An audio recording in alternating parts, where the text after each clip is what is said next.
What's up mga bossing, meron po tayong ibebenta ngayon. So ito po yung ating bagong alaga. Ang ating pong Tamiya na pure stainless po yan. 4K po yung engine. So papakita ko lang po sa inyo paikot. At sa bawat angle po niya papakita ko sa inyo kung gaano po kalapat o kakinis po ng ating Tamiya. So naka-hazard po yan, mapapansin nyo.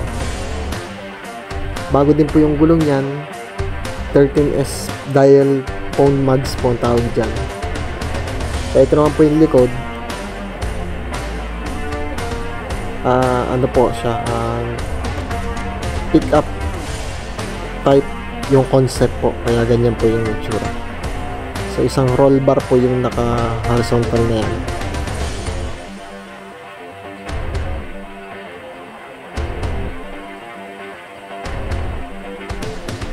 Original tailgate po yan. Tapos yung mga roll cage po yan nakalagay dyan na tubo na makakapal. 304 po yan. Tapos bago po yung tarapal niya, yung bubong bago din po.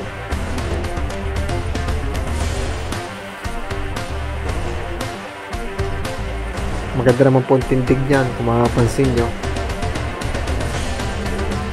Makapal po ang kanyang ito po yung sidings niya.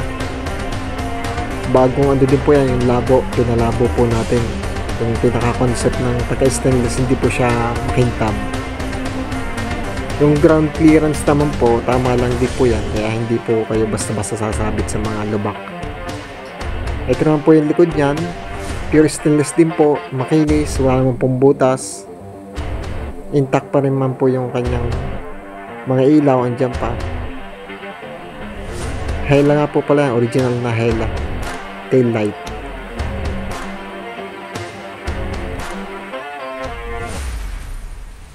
Ganyan po yung steering wheel niya, medyo malaki po yan kasi malubay naman po kasi malaki yung gearbox niya. Ito nga po pala ating LED na headlight, babago po yung kabit. So in order po natin yan sa Shopee.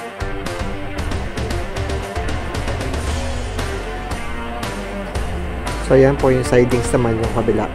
Makinis po yan.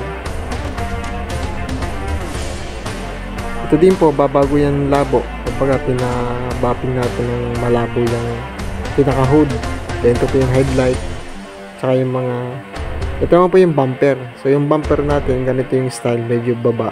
Tapos nilagyan po natin ng mga hole o yung butas po dyan yung bumper.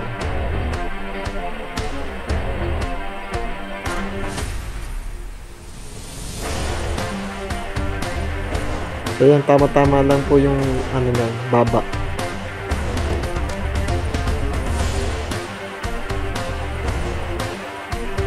Tapos pagdating naman po dito sa upuan, so yan po yung mga kalimitang ginagamit din ng yung mga pang sedan po, yung mga pang kotse na upuan sa mga front. Yan po yung steering wheel, tsaka yung samurai po na shift knob. Yan po yung roll cage. Pansin po. Ito po yung hood. Stainless po yan na malabo. So itatry na po natin, test drive po natin para mapakanigi po yung scab. So naka-scab nga pa nga po pala yan, yung pinaka-pipe niya. Kaya mabas po at saka medyo malakas po yung tunog. Lalo pagka hinagot niyo po or binilisan ng takbo. Ganyan po yung tunog niya. Maugong.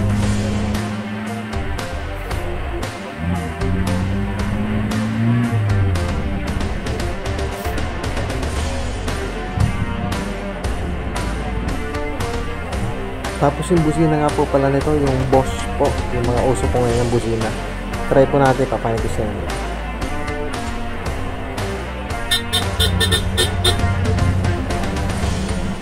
Malakas naman yung busina niya.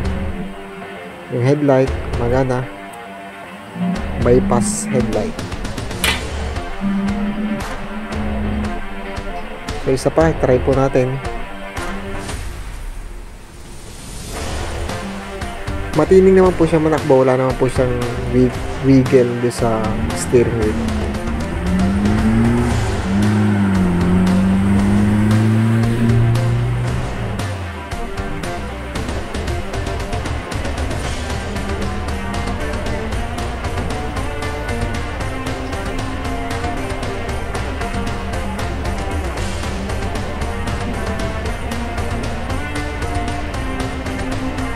masarap naman po siya dalhin, kaya mag-enjoy kayo. At maganda nga po itong pang project po o pambayan natin.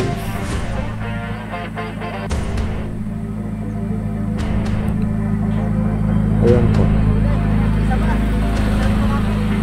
So okay pa naman po siya.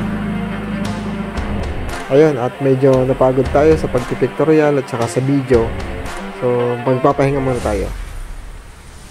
So pwede kayong magtambay-tambay kasi kahit ito yung ginawa ko, inupan ko yung doon ako po sa may taas.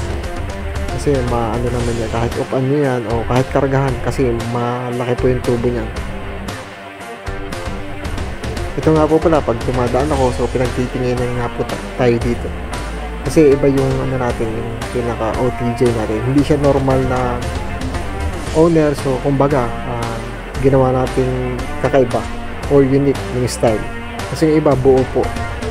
Ito, ginawa po natin na parang pick-up style na maliit lang, tapos meron siyang isang tubong malaki na balagbag ika nga dun sa likod.